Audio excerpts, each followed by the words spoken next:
Buenas tardes, muchas gracias por su sintonía. El programa de hoy se lo vamos a dedicar a Virginia Pérez, una amiga que siempre nos ve aquí y le interesan mucho los programas de nuestro invitado de hoy, que es el doctor Mejía. Bienvenido, doctor Mejía. Oye, muchas gracias, Luis. Doctor, cuando usted y yo tratamos de ver de qué vamos a hacer el programa, siempre buscamos temas que estén ardientes o estén en el del momento. Y esta semana falleció este actor que se había ganado un Oscar, un tremendo actor de apellido Hoffman, y se ha notado que muchos actores y muchas actrices se suicidan, y esto no sabemos si es suicidio, pero lo que sí es verdad es que en estos momentos existe una droga que es una combinación de heroína y heroína fabricada, ¿no? Esta sintética, sí, que dice que tiene el poder de más de 50 veces lo que es heroína.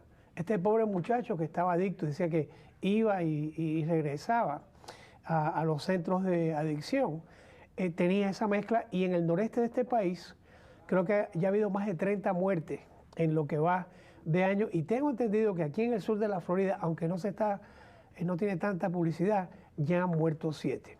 Así que el tema de hoy es, quizás, y usted me lo va a explicar mejor, es, ¿queremos matarnos nosotros mismos? Porque tenemos la responsabilidad.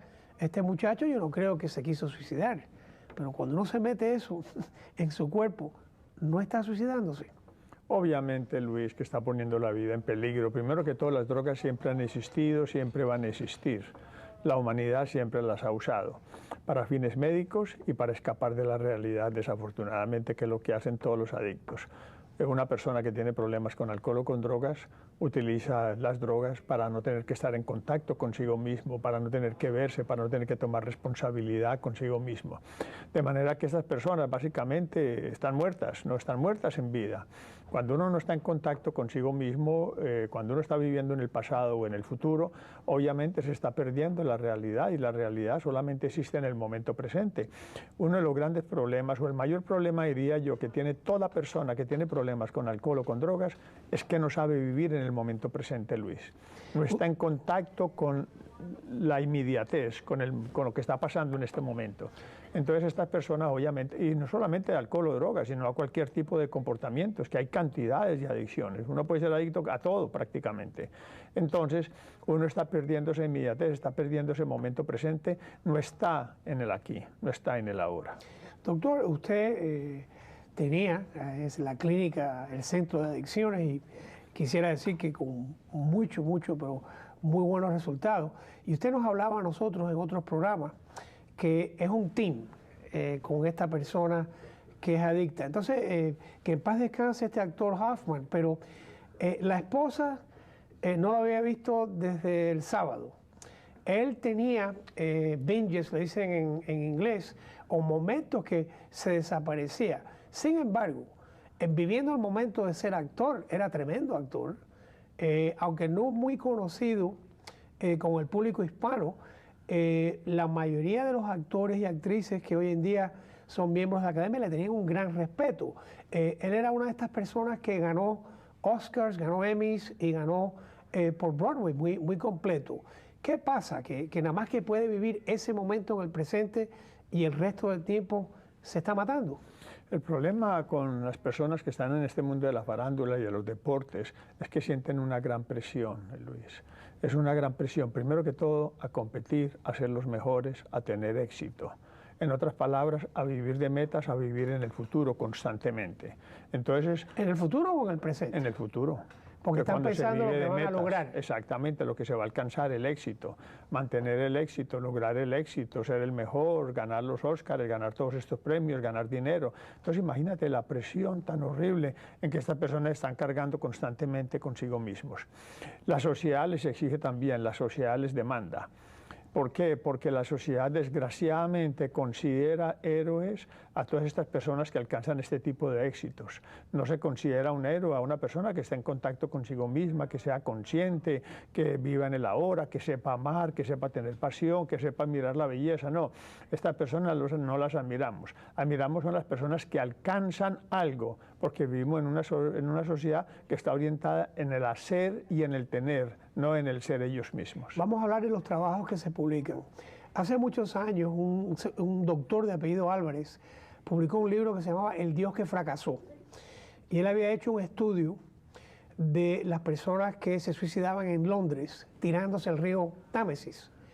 Y decía que, el estudio encontró que las personas que se suicidaban porque tenían grandes cantidades de deuda iban directamente para abajo y que no peleaban la muerte y que más o menos ya querían morir. Sin embargo, las personas que se tiraban al río por cuestiones amorosas, decía el estudio, se les veía que hasta el último momento las uñas de las manos estaban tratando de salvarse.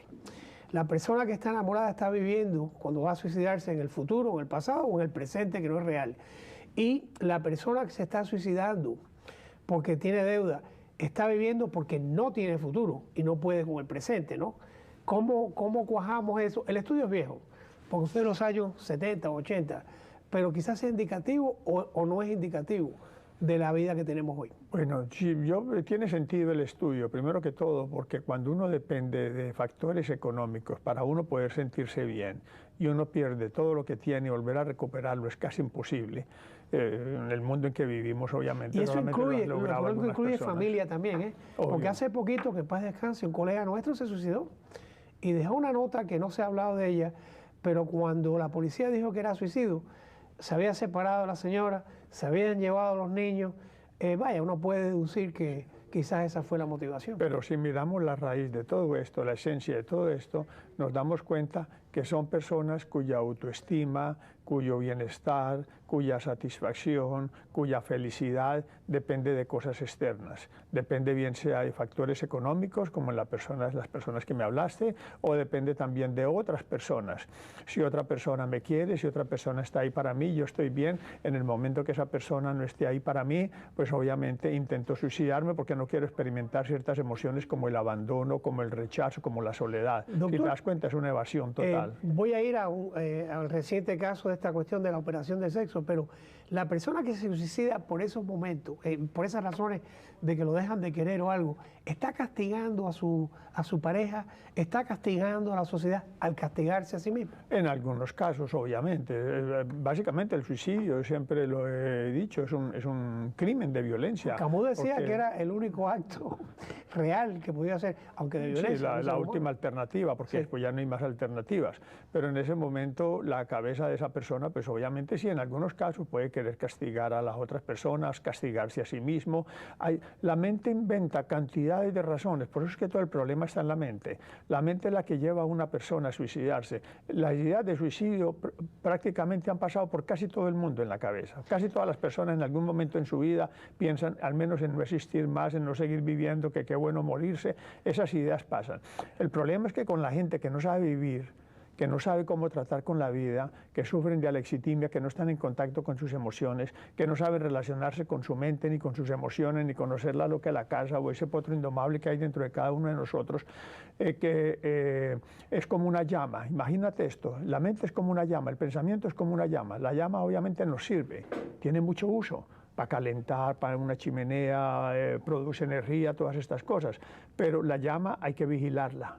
Hay que ser testigo de la llama constantemente. Así es el pensamiento. Tenemos que ser testigos del pensamiento constantemente, porque el pensamiento nos sirve para algunas cosas, pero para otras nos destruye. Estas personas que recurren al suicidio son devorados por su propia llama. Su propia llama, su propia mente los convence de que no hay alternativas, de que no hay manera, que no van a salir adelante, que esa persona nunca va a regresar con ellos, y entonces recurren al suicidio para evadir cualquier situación un poco dolorosa o muy dolorosa, y a esto le agregamos la depresión, que muchas veces es ir dirigida contra sí mismo, y le agregamos también el alcohol o las drogas. Y el castigo quizás a la persona que le manda la carta a sus seres queridos y le dice por culpa de ustedes.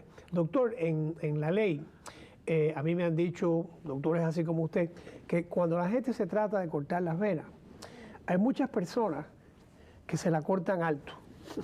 Y que ustedes inmediatamente saben que la persona que está haciendo eso no se quiere suicidar. El que se quiere cortar las venas, se corta las venas. El que lo hace alto, dicen que es porque quiere algún tipo de atención. ¿Qué causa que un ser humano haga eso para tener atención? Muy sencillo, sí. La mayoría de estas personas en realidad no se quieren suicidar, pero muchos de los accidentes ocurren por sí, intentos sin queriendo, como pasó con querer este llamar joven. la atención, exactamente. Y desgraciadamente eso pasa muy frecuentemente. Sí, hay, y lo vemos muy frecuentemente los terapeutas en terapia de Sí. grupo, en terapia individual, los pacientes que salen de una sesión y se van para un baño y empiezan a cortarse. En realidad lo que están es tratando de sentir. Muchas veces están bloqueados, no sienten ninguna emoción, sufren de una especie de comportamiento, personalidad esquizoide o están muy deprimidos y ellos están ansiosos por sentir algo. Y en vista de que no sienten algo, pues recurren a esto tratando de sentir algo. Cuando ven la sangre, cuando se cortan, entonces buscan atención o buscan ayuda también. De manera que sí, es muy frecuente en estas personas, pero de nuevo, ocurren accidentes. Esta persona obviamente en su búsqueda de atención, que es lo que hacemos la mayoría de los seres humanos. La mayoría de los seres humanos estamos buscando atención constantemente. Casi todo lo que hacemos, o lo que hacemos todo, es buscar atención. Nuestros trabajos, nuestras ansias de poder, de prestigio, de fama, de amor, de todo, es la búsqueda de atención. ¿Por qué buscamos tanta atención? Porque no sabemos vivir con nosotros mismos la mayoría de las personas. Antes del caso que está reciente, quisiera hablarle de dos casos para que me dé su opinión.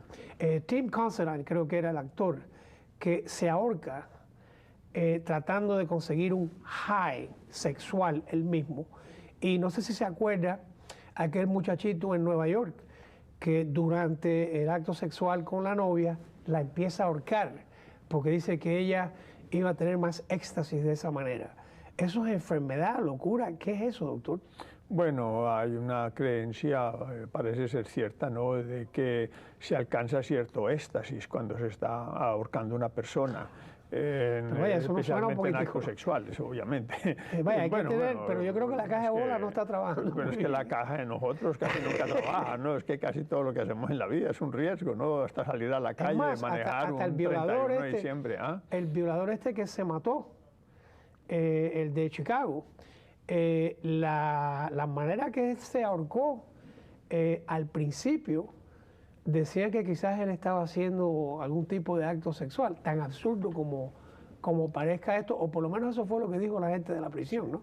El problema es este, ¿no? Y es que, ¿por qué tenemos que recurrir a este tipo de comportamientos? ¿Qué es lo que nos lleva a recurrir a este tipo de comportamientos? Doctor, hay poesías que dicen, yo me muero si no estoy contigo. Así es. No aprendí a vivir hasta que te conocí. De Manzanero. No, y hay una famosa poesía, yo recuerdo, la leí yo cuando yo estaba jovencitico, ¿no?, que decía que quisiera tenerte entre mis brazos y besarte como nunca hombre alguno te ha besado, después rodear tu cuello con un cordón de seda y apretar bien el nudo para que nadie jamás pueda poner los labios donde los puse yo. Este es un ejemplo de posesividad, pero fíjense obviamente. Cómo nos acordamos, porque ahora hablo de esa canción de los Beatles que se llama Run for Your Life. John Lennon dice, prefiero verte muerta antes de que estés en las manos de otro Exactamente. tipo. Y eso nos gustaba. Obviamente, porque es la posesividad, porque no sabemos amar, porque estas son las cosas que no aprendemos, Luis. No las aprendemos ni en nuestra familia, ni en la sociedad, nadie nos lo enseña, ni en nuestros profesores. Aprendemos de que el amor es posesividad y los seres y las personas no son objetos que se poseen, son préstamos. La vida nos da estos préstamos para nosotros crecer, para madurar, para conocernos a nosotros mismos, porque nos conocemos a nosotros mismos en las relaciones con las demás personas. Pero estamos confundidos. El amor, de nuevo, no tenemos ni idea de lo que es el amor. El amor, primero que todo, solamente existe en el momento presente. No tenemos ni idea de lo que es la pasión. Si verdaderamente supiéramos lo que es la pasión y estuviéramos en contacto... de amar, doctor, si uno está con su señora por 40 años y un día se despierta y dice, yo no tengo que estar con ella hoy, ¿eso quiere decir que la deja de amar? No, no la dejó amar. Quiere decir que usted está amando otras cosas en ese momento. Quiere decir que usted está amando una experiencia. Quiere decir que usted, y obviamente que es normal, quiere decir que usted está en el parque, usted está viviendo la naturaleza, los pájaros, los árboles, quiere estar en el parque y no quiere estar con su mujer en ese momento, sino en el parque, no quiere decir que la ame. No hay tiempo para todo, como dice la Biblia. De manera que no sabemos amar, no sabemos sentir pasión. La pasión se siente con los sentidos. Obviamente perdemos el contacto con los sentidos y por eso recurrimos a drogas y a otras actividades buscando pasión, porque no sabemos tocar, no sabemos oler, no sabemos saborear, no sabemos observar, no sabemos escuchar una respiración. No sabemos descansar, no sabemos disfrutar sabemos, obviamente. Todo lo que tenemos. Doctor, vamos ahora a lo corriente. Está este muchacho que en el año 76 se tiene una relación con un hombre donde le proporcionan hormonas, se casa y entonces tiene un hijo y llega a la casa la mujer un día, lo encuentra el vestido de mujer, dice él que le tira agua caliente y entonces coge un hacha y la va a matar. Cuando no la puede matar de esa manera, coge un cordón como de guitarra, de cuerda y la ahorca, se monta en el carro, la lleva a un shopping center, deja el carro ahí, el taxista que lo recogió se acuerda, llega a la casa, reporta que la mujer está muerta, perdón, reporta que no está la mujer, se va, porque esto es en Boston, a Nueva York, lo cogen borracho y dice, ¿cómo te sentirías tú si tú acababas de matar a tu mujer? Y de pronto, del año 92 hasta el presente, tiene una lucha sistemática en el Buró de Prisiones para que le den tratamiento por un desorden que dice que es transgender disorder, que creo que la mejor manera que lo puedo explicar es que es un hombre viviendo en el cuerpo de una mujer o una mujer viviendo en el cuerpo de un hombre, encuentra un médico, logra que le den tratamiento, después logra que le den hormonas, después logra que le quiten la barba y entonces de pronto pone un pleito, por cierto, ha puesto 8 pleitos y los gana todos, decide que el hospital, perdón, que el estado de Massachusetts tiene que pagarle su operación de cambio de sexo. Con esto que está en el plato, la gente de la prisión dice, no, esto no se puede hacer porque entonces ¿cómo lo calificamos? Y buscan otras excusas, otras respuestas. Y por primera vez en la historia de este país, una corte falla 2-1 y el que falló en contra dijo que era un tratamiento que no era necesario y era imprudente. Pero deciden que hay que operar a esta persona. 2 datos más. La familia de la víctima, la familia de la muerte dice que es injusto que uno le paguen por matar gente. Y la segunda es, no hay médico en Massachusetts que quiera hacer la operación. ¿Dónde estamos, doctor? Esto es un caso bastante complejo por lo que me estás diciendo. Sí. Primero que todo, ¿dónde está la responsabilidad y la conciencia de la persona? No la hay, obviamente. Ni siquiera hasta cierto punto en las leyes, porque estamos enfocados en cosas externas, tratando de cambiar cosas externas. Bueno, es interesante. Un médico, y estos son ustedes, le ha dado un diagnóstico que eso es una enfermedad y le ha dicho, por cierto, volviendo al suicidio, la razón por la cual el médico, además de darle el diagnóstico, dice que hay que darle la operación, es porque el hombre amenaza que si no le hacen esa operación, se va a suicidar. Eso es malingering, eso es un cuento que está haciendo el tipo. No lo sabemos, puede ser. Hay que esperar a que se mate. A lo mejor no, exactamente. Entonces, primero que todo estamos enfocados en cosas externas. ¿Dónde está la responsabilidad de la persona que asesina a alguien, que mata a alguien? Eso es lo que hay que mirar verdaderamente, no lo demás. Lo demás son deseos, obviamente, también de su propia mente, que soy mujer, que soy hombre, que esto, que se me dan esto, que se me dan aquello, tal y tal cosa. Quiere atención. Obviamente, sí. Segundo, la persona, obviamente, los familiares de las víctimas, ¿no? Hay que trabajar muchas veces en el perdón, en el resentimiento, y hay que dejar ir las cosas, porque si uno sigue ahí, sigue perdiendo el tiempo. Bueno, ¿tú sabes qué pasa? La herida. En Colombia decían, tenían un dicho, ¿no? ¿Para qué seguirle dando palo al nido cuando el conejo se ha ido, ¿no? De manera que ahí no se antiguamente utilizaban. Acuérdese que una cosa que pasó en el año 90, ahora 30 años después... Es una memoria. Vuelve, pero es que vuelve Es un recuerdo. Pero la responsabilidad es de uno, ya pasó hace muchos años, no estoy tratando de ser inhumano, pero ¿para qué seguir amargándonos la vida con algo que pasó hace 20 o 30 años? Es un pensamiento nada más, que nos atamos a ese pensamiento, nos aferramos a ese pensamiento y utilizamos hasta el nombre de la justicia para seguir aferrados a ese pensamiento. ¿Qué puede ser ese pensamiento? No sé, a lo mejor la persona no puede vivir en el presente, tiene dificultades de vivir en el presente, a lo mejor es venganza, a lo mejor es resentimiento, a lo mejor es ira, pero todo esto nos hace sufrir, Luis. Entre más nos aferremos a la ira y a la venganza y al resentimiento, más sufrimos. Voy a volver porque acaba de mencionar usted una palabra muy legal. Usted sabe por qué se castiga, hay muchas teorías, pero parte de las razones por las cuales se castiga es por venganza o de la sociedad o de las víctimas contra la persona que cometió el delito. Y hoy hay leyes que dicen que la víctima tiene que estar presente o por lo menos se le tiene que dar notificación antes de que haya una condena. ¿Es justo? ¿No es justo? Pero eso es lo que hay. Vamos a diferenciar entre el castigo y las consecuencias. Una cosa es el castigo. Los castigos por lo regular no funcionan. Los castigos a los niños no funcionan. Los padres creen que tienen que castigar a los niños para que funcione. No funciona, doctor. No funciona. La gente sale peor de la cárcel. Obviamente, la gente sale con más ira, con más rabia, y fuera de eso los castigos los hacemos con ira.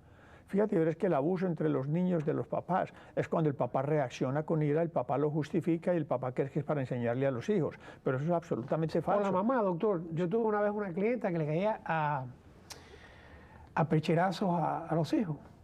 Y cuando le digo, mire señora, esa no es una conducta apropiada, dice, pero mira, mis padres me hacían eso a mí, mira qué bien yo salí. Está haciendo lo mismo, bien no está, porque mire que está haciendo lo mismo, está siendo violenta con sus propios hijos. Yo creo más bien es en las consecuencias. Y las consecuencias es que si matamos a alguien, que si robamos, que si asesinamos, lo que sea, vamos a sufrir las consecuencias. Doctor, es nuestra responsabilidad, ya sabemos, y si la persona aprende a ser consciente en la vida, se da cuenta de cuáles son las consecuencias de su comportamiento. Ahora, lo importante no es dejar de hacer las cosas por miedo a las consecuencias. Eso es lo que hacemos por lo regular, no hacemos algo por miedo a las consecuencias, eso es una reacción, eso es un pensamiento. Lo importante es poder verdaderamente nosotros crecer y darnos cuenta y ponernos en contacto con nosotros y tomar conciencia de que si matamos a alguien, estamos acabando con la vida de otra persona y con la vida nuestra. O sea, verdaderamente no estamos amando, verdaderamente no tenemos compasión, verdaderamente no tenemos, no somos benevolentes con las demás personas cuando estamos haciendo eso. Es muy interesante lo que dice usted, doctor, y ustedes han creado el término psicópata también. Pero usted sabe que mucha gente en el público dice que el problema que tiene nuestro sistema penal somos usted y yo, que no creemos que la persona se le debe dar un castigo que demuestre la retribución que la sociedad da en contra de esa. Cuando a mí me dicen eso, yo siempre digo, bueno, es que usted nunca ha tenido un familiar que lo han acusado. Cuando uno conoce el reo, cuando uno conoce el caso, a veces no, muchas veces uno se da cuenta que es que no hay castigo que proteja a la sociedad de la manera que uno quisiera. ¿Cuál es el texto de ustedes? Son las consecuencias. Para explicarte esto bien, fíjate, verás. Sí, las consecuencias las tiene que sufrir una persona, de nuevo. Usted cometió un crimen, tiene que sufrir las consecuencias, tiene que ir a cárcel o lo que sea, ¿no? Pasa lo mismo que con los problemas y los retos. Cuando hay un problema, nos enfrascamos en el problema y sufrimos y le damos vuelta al problema y rumiamos acerca del problema y todas estas cosas. Pero si cogemos un problema y lo convertimos en un reto, el problema dejó de ser problema porque se convirtió en un reto que vamos a resolver. Lo mismo pasa con las consecuencias. El castigo es darle a otra persona y darle, la persona no va a cambiar. Pero cuando hay consecuencias, pone a la persona a pensar, pone a la persona a darse cuenta, pone a la persona a tomar responsabilidad por sí misma. Se nos está acabando el tiempo, pero mire, doctor, mucha gente buena en muchas sociedades han tratado de castigar. Yo me recuerdo cuando yo estaba empezando la escuela de Derecho, decían, el lugar para ser preso es Suiza, porque en Suiza lo que te hacen es trabajar y es una cosa buena. Y sin embargo, durante el tiempo que he sido abogado, en Suiza hay un problema de drogas que no se puede controlar.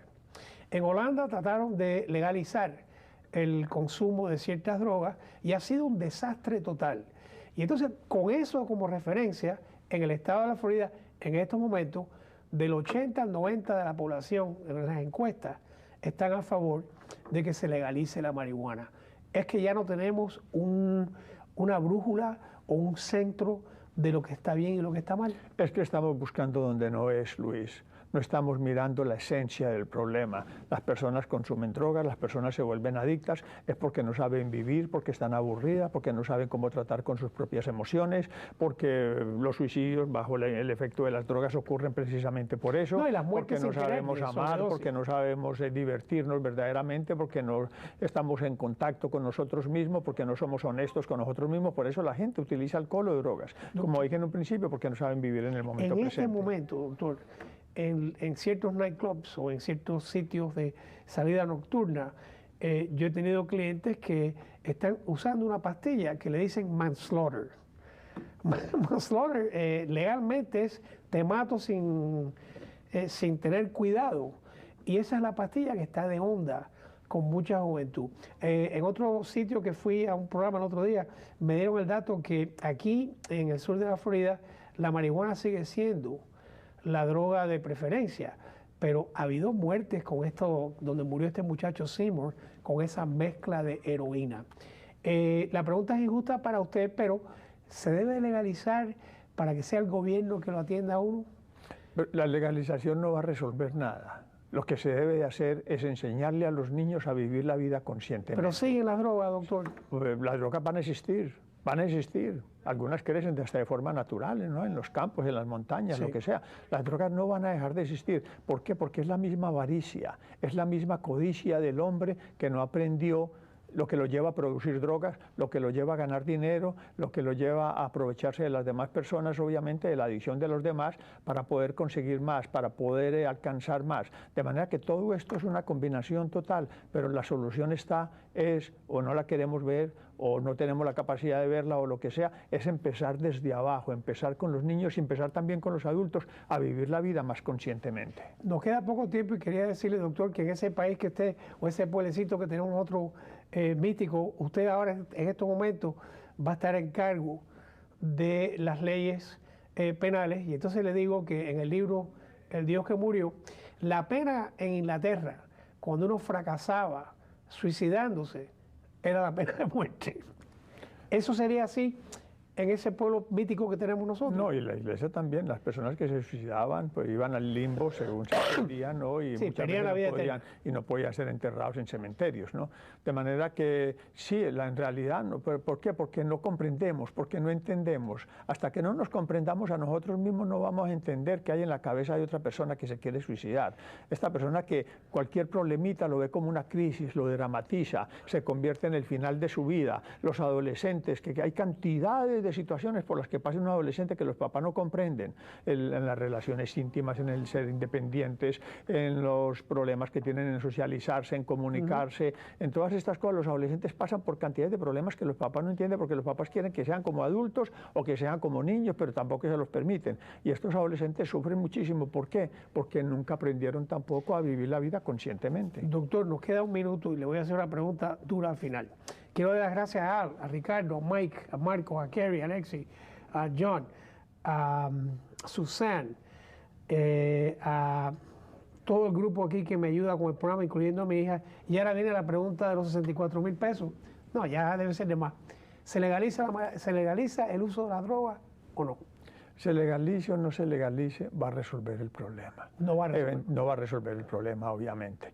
Yo creo que sí, eventualmente la legalizarán, ¿no? Pero no va a resolver el problema. Y desgraciadamente eso ocurre, que si es legal, que si no es legal, cuando en realidad cada uno de nosotros somos responsables de qué es lo que nos metemos a la boca, de qué drogas utilizamos, de qué es lo que comemos, de si comemos comida chatarra o comemos comida saludable, de qué es lo que hacemos. Cuando verdaderamente comprendamos eso, que cada uno de nosotros es responsable, es cuando va a empezar el cambio. Doctor, muchas gracias. El programa con usted es el programa que más me gusta hacer porque nunca sé lo que va a pasar y siempre pasa el tiempo rápido. A ustedes muchas gracias por ver el programa y esperamos que la semana que viene tengamos un programa que sea de su agrado.